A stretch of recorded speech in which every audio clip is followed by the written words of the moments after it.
വാർത്തകൾ തുടരുന്നു. കോഴിക്കോട് ജില്ലാ റോൾ ബോൾ അസോസിയേഷന്റെ ആഭിമുഖ്യത്തിൽ ജില്ലാ റോൾ ബോൾ ചാമ്പ്യൻഷിപ്പ് സംഘടിപ്പിച്ചു. ജില്ലാ sports council president O Rajagopal വിജയികൾക്ക് ട്രോഫികൾ സമ്മാനിച്ചു. കാലിൽ റോളർ സ്കാറ്റിംഗ് ഘടിപ്പിച്ച് അതിവേഗതയിൽ കൈകൊണ്ട് പന്ത് തട്ടിയുള്ള മത്സര ഇനമാണ് role ball championship. Sports council അംഗീകാരം നേടിയ റോബോൾ ചാമ്പ്യൻഷിപ്പ് കോഴിക്കോട് ജില്ലാതല മത്സരം ഇൻഡോർ സ്റ്റേഡിയത്തിൽ നടന്നു.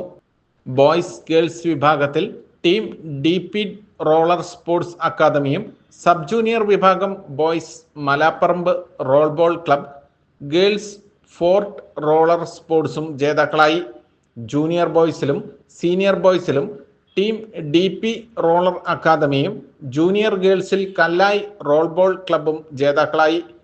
ജില്ലാ sports council secretary Prabhu Premnath പരിപാടി ഉദ്ഘാടനം ചെയ്തു. Association president advocate Jibi Shamjith അധ്യക്ഷനായി.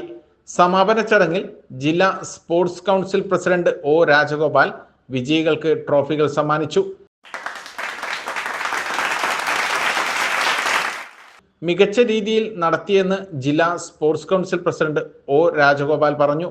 കുട്ടികളെ സംബന്ധിച്ചിടത്തോളം അവർക്ക് അവരുടെ സർട്ടിഫിക്കറ്റിനായാലും ഒക്കെ തന്നെ വലിയ വാല്യൂ ആണ് അവരെ അങ്ങോട്ടുള്ള വിദ്യാഭ്യാസത്തിന് ഇത്തരത്തിലുള്ള ചാമ്പ്യൻഷിപ്പിൽ നടത്തുന്നത്. അത് നല്ല നിലയിൽ തന്നെ ഈ അസോസിയേഷൻ ജില്ലാ ചാമ്പ്യൻഷിപ്പിൽ നിന്നുള്ള മികച്ച കളിക്കാരെ സംസ്ഥാനതല മത്സരത്തിൽ പങ്കെടുപ്പിക്കുമെന്ന് അസോസിയേഷൻ സെക്രട്ടറി ദിവേഷ് ഡി പാലേച്ച അറിയിച്ചു.